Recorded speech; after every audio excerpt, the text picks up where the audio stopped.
तो भगवान गणेश जी की स्तुति करते हुए विनय पत्रिका में गोस्वामी जी ने लिखा है, जिसको मैं आपको सुना रहा हूँ। मैं भी स्तुति कर रहा हूँ, आप लोग भी इसको सुने और हृदयंगम करें। हो सकता है कि आपकी ने भी उससे पढ़ा होगा। तो हमारे यहाँ जब घर में पूजा पाठ आरती इत्यादि होती है तो मैं इसको विशेष रूप से दीपावली के समय में या करवा चौथ में गणेश पूजन होता है या अन्य जो कितने भी त्यौहार आते हैं उसमें हम इसकी स्तुति करते हैं।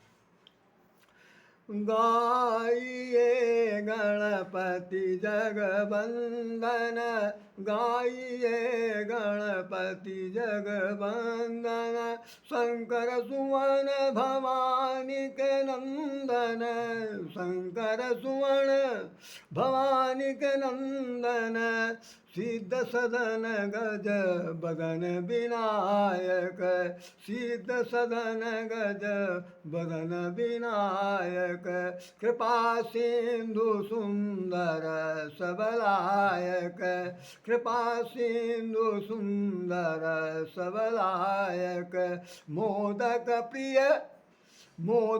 प्रिय मुद मंगल दाता, विद्यावारिद बुद्धि विधाता, विद्यावारिद बुद्धि विधाता, मांगत तुलसीदास कर जोरे, मांगत तुलसीदास कर जोरे, बसऊँ राम सिया मानस मोरे, बसई राम सिया मानस मोरे, गाइए गाइए गणपति जगवंदन, शंकर सुवन भवानी के नंदन। ये छंद के रूप में गोस्वामी जी ने अपनी विनय पत्रिका में लिखा है।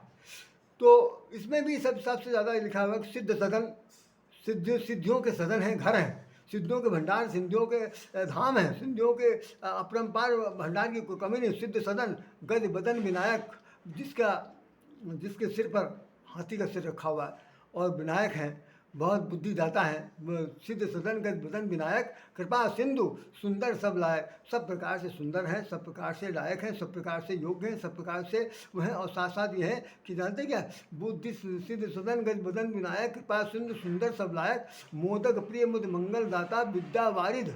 और उनकी उपाधि क्या है जानते हैं? हमारे आपकी तरफ तो MA BA पास कर लिया, डिग्री ले लिया, लेकिन वो वाचस्पति हैं, विद्या वारिद बुद्धि विधाता, उनको वाचस्पति की डिग्री मिली है, वो विद्या में वाचस्पति हैं, अर्थात PhD प्राप्त है, PhD प्राप्त है और सब प्रकार से बुद्धि योग से योग है। और उनके साथ विद्या वारिद बुद्धि विधाता, मांगत तुलसीदास का, इसीलिए तुलसीदास जी हाथ जोड़कर विनय प्रार्थना करते हैं कि भगवान हमें कुछ न दीजिएगा, आप तो सब बुद्धि सब कुछ देते हैं, लेकिन मुझे ऐसा कुछ करिएगा कि मेरे हृदय में भगवान राम सीता का निवास हो, बसई राम सिया मानस मोरे, मेरे हृदय में सिया राम का निवास हो, ऐसी मेरी आपसे प्रार्थना है। वो कृपा करके आप अपने सिद्धि के द्वारा, अपने विवेक के द्वारा या अपनी कृपा दृष्टि के द्वारा मुझे दीजिएगा। ये गोस्वामी जी ने कहा, मैंने उसका बहुत ही संक्षेप में आपको उसका अर्थ बता दिया। तो ये प्रसंग जहाँ तक मैं जानता हूँ आप लोगों के सामने भगवान का अभी चित्रण आपने देखेंगे कि भगवान की अगर आप इनके ऊपर दृष्टि डालें तो देखेंगे कि इनके 4 भुजाएं, चारों भुजाओं में कुछ न कुछ है। एक में भाई हाथ में लड्डू है, दूसरे में हाथ वरद हस्त लिए हुए, पुष्प भी लिए, एक हाथ में अंकुश है, एक हाथ में अंकुश भी लिए हुए हैं, और दूसरे में अंकुश है, फूल है, साथ साथ ये है कि एक लड्डू है। इस तरह के एक हाथ तो उठाएकर आपको आशीर्वाद दे रहा है। तो गणेश जी का ये जो चित्र दिखाई पड़ रहा है उसके अंदर बहुत बड़ी बात हमें आप लोगों को समझ लेने की जरूरत है कि भगवान शंकर के पास अंकुश है। अंकुश किस चीज़ का अंकुश है? तो जो लोग निरंकुश हैं, जिनके जीवन में चारित्रिक दोष है, जिनके अंदर हर प्रकार की कुत्सित विचारधारा है, कलुषित विचारधारा है, कलुष काम से ओतप्रोत है, उनके व्यवहार में कार्यों में छल कपट, दम्भ द्वेष, पाखंड, झूठ, अन्याय सब कुछ दिखाई पड़ता है। ऐसे लोगों के जीवन में अगर गणेश जी का पदार्पण होगा तो सबसे पहले वो क्या कहेंगे? खबरदार, मैं नहीं आ सकता। आऊँगा तो कब? कि सबसे पहले आप हमारे जैसा अंकुश लगाइए, क्योंकि हम भी अगर कोई हमारे ऊपर गलती करेगा तो हम उस पर अंकुश लगाते हैं। तो हमने अपना अंकुश जो धारण कर रखा है, हाथ में जो एक प्रतीक चिन्ह दिखा हुआ है, ये प्रतीक चिन्ह इस ऐरा गैरा नहीं है। जैसे आपने देखा होगा कि हाथी पर जब सवार होता है ऐरावत, तो वो हाथ में उसके पास अंकुश ही होता है कि अगर हाथी कहीं मतवाला हो जाए या कोई उचक फांद बताने लगे, किसी प्रकार का कोई अप्रिय घटना उसके द्वारा होने जा रही है, तो वो अपने अपने बलबूते से उसके सिर पर अंकुश मारता है कि एक प्रकार का एक छुरी चक्कू है, यूँ कह लिए कटारी है, जो भी है जिससे चोट लगे वो अचानक वो सावधान हो जाए, इस तरह करने के लिए अंकुश लगाया।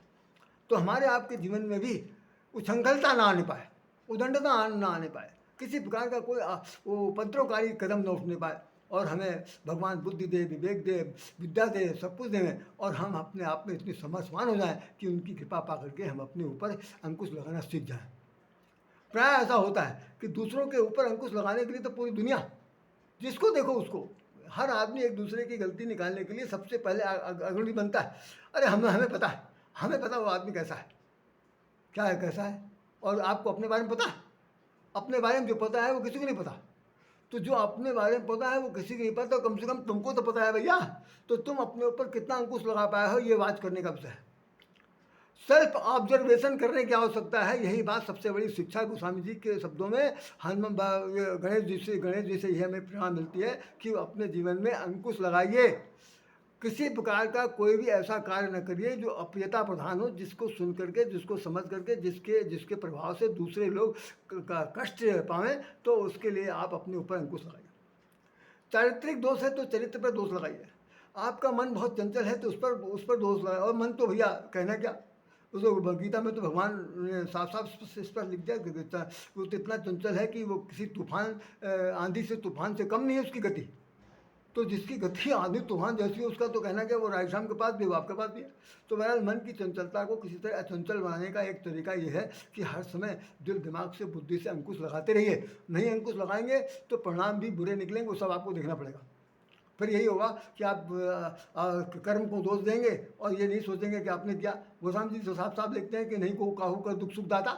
संसार में ऐसा कोई व्यक्ति नहीं है जिसको कि दुख सुख देने वाला कोई ऊपर जा रहा हो। नहीं, निज कृत कर्म, अपने द्वारा किए हुए कर्मों का फल हर व्यक्ति पा रहा है, पाएगा, क्योंकि उसने अपने जीवन में जाने अनजाने में निरंकुश हो गया, और निरंकुश होकर के उसने वो सब काम कर डाले जो उसे निषिद्ध थे। इसलिए अंकुश न लगाने पर उसके ऊपर ये समस्या है। तो भगवान गणेश जी कह रहे हैं कि मेरी तरफ से अंकुश है, आप इस अंकुश को स्वीकार कीजिए। और एक हाथ में उनके लड्डू है। लड्डू भी इस बात का है कि चीज़ कौन सा लड्डू खाते हैं वो मालूम आपको? मोतीचूर के लड्डू खाते हैं, बेसन का लड्डू नहीं खाते। अब मोतीचूर के लिए एक बड़े विद्वान व्यक्ति ने वर्णन किया था कि जिनके हृदय मोती के समान मूल्यवान थे, उन वो हृदय यदि किसी भी कारण से, सामाजिक व्यवस्था से, सामाजिक दुर्व्यवस्था से, पारिवारिक दुर्व्यवस्था से, किसी प्रकार की कर्तव्य परायणता में दुष्परिणाम से उसके अगर दिल टूट कर चूर चूर हो गए, मोती जैसा हृदय टूट कर हृदय चूर हो गया है, तो उन हृदयों को चूरे को सान करके, किसके प्रेम से, स्नेह के रस में सान करके उस लड्डू को वो अपने आप निकल जाना चाहते हैं।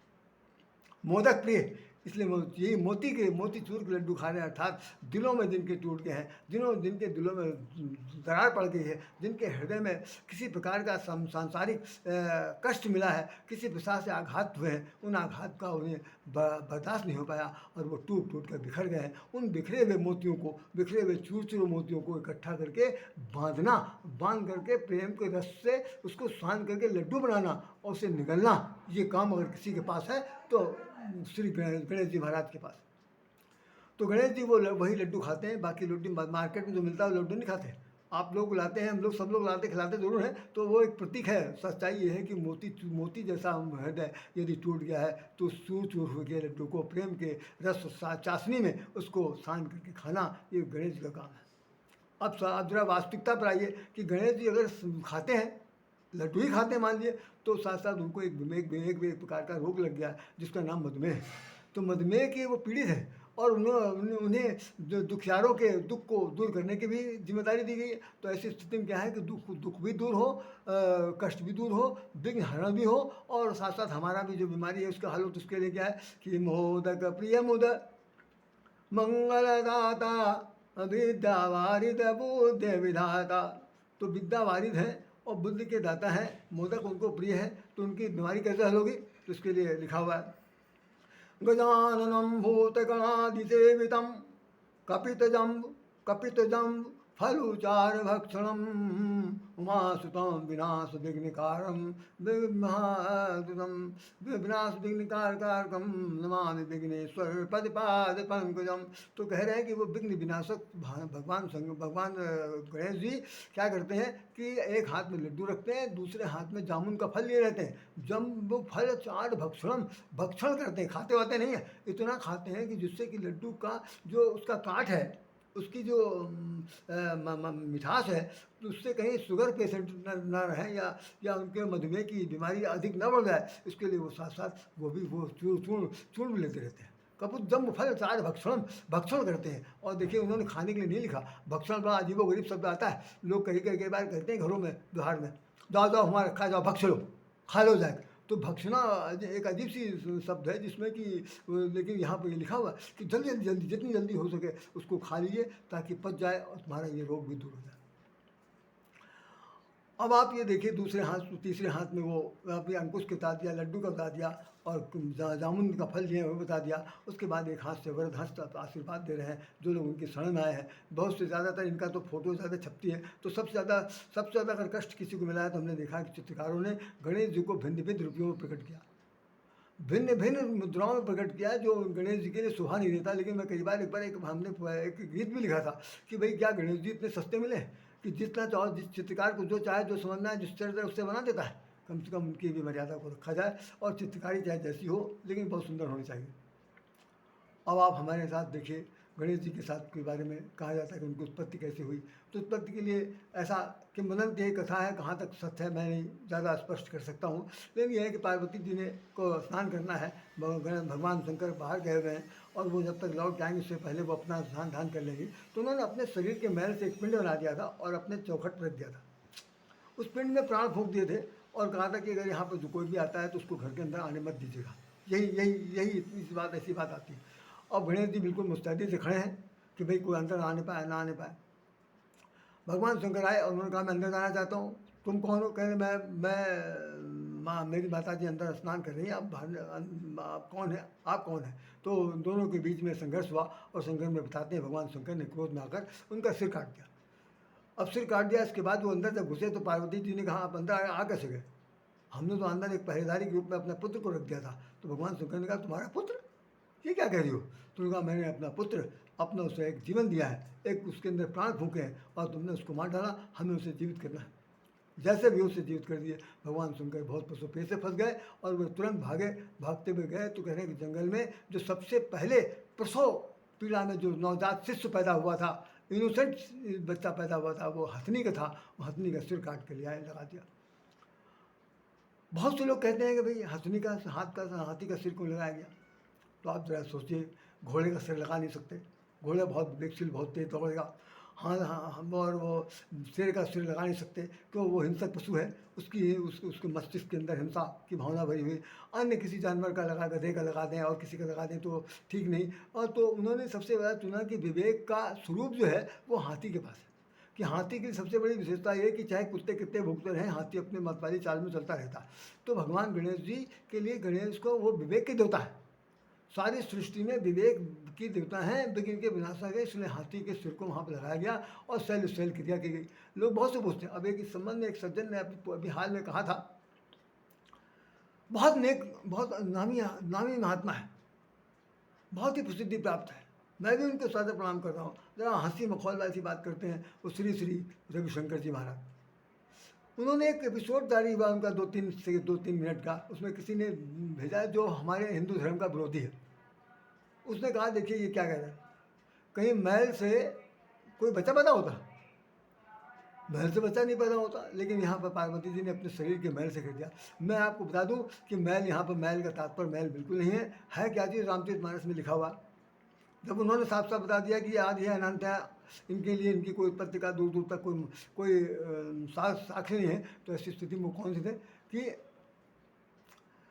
ममता मल दरी जाए, ये दोहे का एक अंश है जो हमने प्रकट किया कि ममता रूपी जो शरीर की ममता रूपी मल है, शरीर का मैल है, शरीर की जो ऊपर ऊपर जो त्वचा पर खाल जो गंदी है, उस गंदगी को उन्होंने क्या किया, साफ करके वहाँ रख दिया। और उसको जलाना किससे है, विवेक के देवता से जलाना है। तो उस मल को उन्होंने एक स्वरूप प्रदान किया, ममता मल जल जाए, और उसके अंदर जब वो जल गया तो उसके अंदर प्राण फूंक दिए। प्राण फूंकने के बाद भगवान शंकर से उनका जो युद्ध हुआ, उसमें विवेक का देवता लगा दिया गया। ये है। तो आपने अभी एक बार और चीज़ सुना, अगर किसी ने जाना हो, जानकारी में हो तो समझ लीजिएगा। कई बार ऐसा हो जाता है, जो बहुत सारी नौ यौवनाएँ होती हैं, जिनकी शादी में बहुत विलम्ब हो जाता है, उनके जीवन में कई बार उनके गर्भस्थ में कुछ ऐसा पिंड बनने लगता है, जो जिससे कि उसका जैगोट नहीं, जो पुरुष के संसर्ग से नहीं, अपने बनने लगता है, एक प्रकार को जिससे कहते हैं हम लोग कि भाई ये एक प्रकार का ट्यूमर है या अन्य चीज़ बात की जाती है। तो उसके अंदर भी जान होती है, बाकायदा उसको बताते हैं डॉक्टर लोग से, बाकायदा सेल क्रिया करके बाहर निकाला जाता है। तो ऐसी स्थिति में औरतों के पास भी गर्भाशय में अंड बनता है, अंडों से वही अंडे और पुरुष के शुक्राणु से ही शरीर का निर्माण होता है। तो मेहरबानी से ये लोग जो ये कह रहे हैं कि वो अंडा रख दिया गया, तो भाई मल तो आइए, हम लोग का शरीर भी तो है कि अधम शरीरा जब कहते हैं, अति अधम शरीरा, तो पंच रचित अति अधम शरीरा, तो इसमें आपको विस्मय करने की क्या जरूरत भाई, शरीर तो अधम ही है। ये मलमूत्र के माध्यम से बना, मलमूत्र के माध्यम से बाहर आया, शरीर उसका भी जो निकला है वो भी तो किसी न किसी इसी रूप से आया। तो ऐसी स्थिति में आपको हंसने की ज़रूरत ही क्या थी। लेकिन उन्होंने बड़ी बुरी तरह से हंसी उड़ाई और सब कुछ कहा कि भाई ये हिंदुओं में ऐसा ढकोसला बेवकूफ़ी की बातें होती हैं, कहीं भगवान पैदा होती हैं। तो भगवान तो खीर से भी नहीं पैदा हुए थे, भगवान राम भी खीर से भी तो नहीं पैदा हुए थे। लेकिन उसमें लिखा है कि तीनों रानियों ने जब खीर खा लिया तो तादिन ते हरि गर्भ आए, सकल लोक सुख संपत्ति छाई। लिखा हुआ उसी दिन, जिस दिन से खीर खाया उसी दिन से भगवान श्री हरि गर्भ में आ गए। तो खीर खाने से नहीं हो सकता, इसके लिए भी एक विधान है, जब कभी राम जन्म होगा तो हम लोग चर्चा करेंगे। तो बता दूं मैं, ये ममता मल जो है वही गणेश जी की स्थापना का स्वरूप है। वो मिट्टी के बनाए दिए गए। हम लोग का भी तो चोला मिट्टी का भाई। जब कभी कुछ होता है तो अक्सर लोग कहते हैं कि आज उनके घर में मिट्टी हो गई है। बताइए, अच्छा खासा आदमी चल फिर रहा, बोल बता रहा था हमारे आपकी तरह, अचानक वो मर गया तो उसके कहा जा रहा है उनके घर में मिट्टी हो गई। तो जो शरीर ही मिट्टी है, मिट्टी अगर मैल है, तो मैल को अगर वहाँ पर रख दिया गया, उसके अंदर प्राण फूंक दिए गए, तो उसमें कौन सी बात है भाई। माता पार्वती क्या छोटा मोटा समस्या है। अरे सिद्धदात्री हो भी है, 8 सिद्ध की दात्री वो भी है, उन्होंने अपनी सिद्धि से अगर वो एक बच्चा वहाँ पर खड़ा कर दिया तो इसमें आश्चर्य की क्या बात है। लेकिन नहीं, लोग इस तरह की बात कहते हैं। बहुत दुखद समाचार है ये। इस तरह से कम महात्माओं को तो नहीं कहना चाहिए। उसका लोगों ने गलत फ़ायदा उठाया, और मेरे पास जो वीडियो आया उसमें उसने यही कहा कि देख लिया, अभी कोई दलित वर्ग का आदमी, किसी सपा का आदमी, सपा का आदमी या कोई और आदमी किसी जात का कहता तो शायद उपद्रव में जाता। अब सनातन वाले नहीं बोले, ये उन्होंने कह दिया।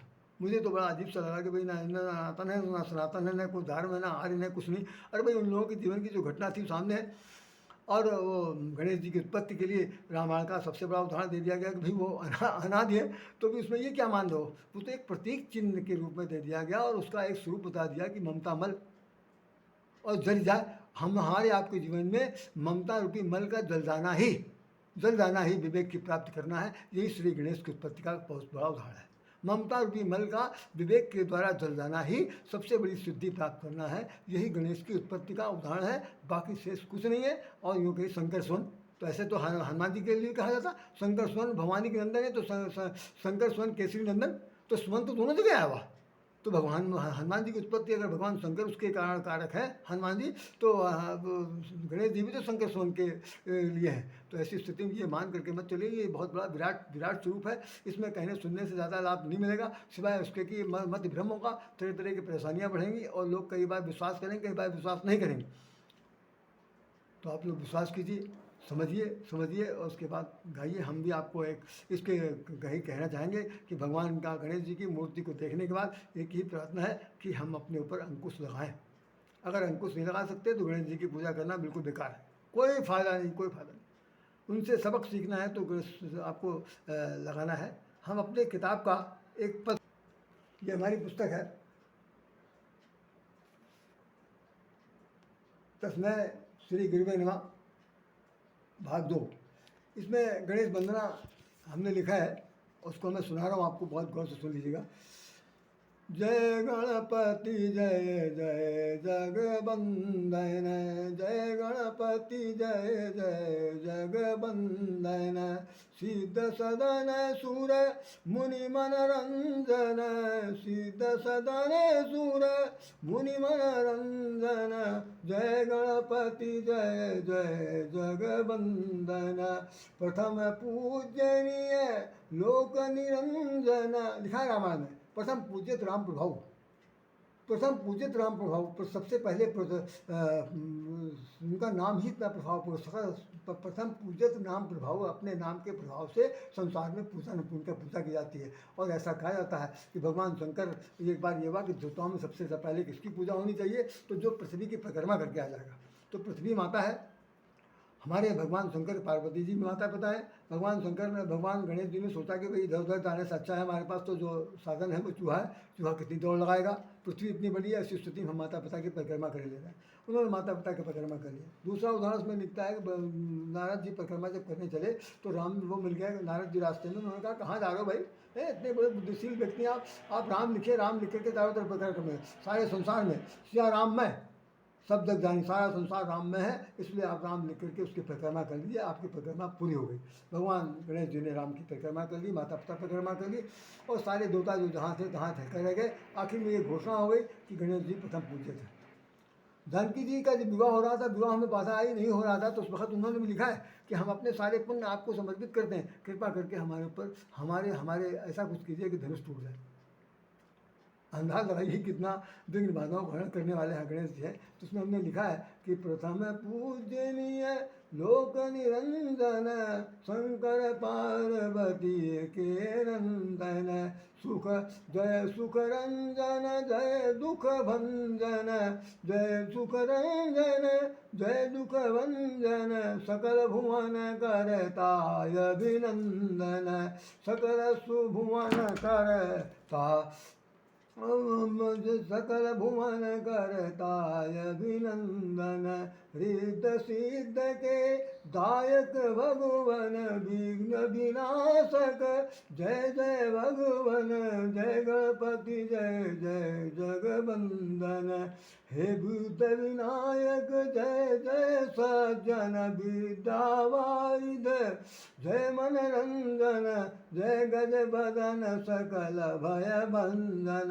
सकल अमंगल हरत निकंदन, चतुर भुजाओं में शोभित भगवन, अंकुश से करते जग नियंत्रण। देख लीजिए, अंकुश से करते जग नियंत्रण, मधुमेह व्याधि का करते भंजन, मधुमेह व्याधि का करते भंजन, मोदक संग जाम्बु फल भक्षण, मोदक संग जाम्बु फल भक्षण, जग के हित रखते निर्मल मन, जग के हित रखते निर्मल मन, कोटि के सूर्य प्रभा में श्री भगवन, कोटि से सूर्य प्रभा में भगवन, राधे का यही स्तवन, राधे का है यही स्तवन, सीताराम मिला दो भगवन, सीताराम मिला दो। तो इन्हीं शब्दों के साथ मैं आज सोचता हूँ कि जो कुछ गणेश जी के बारे में मैं थोड़ा बहुत संक्षेप में कह पाया वो आप लोगों को बता दिया।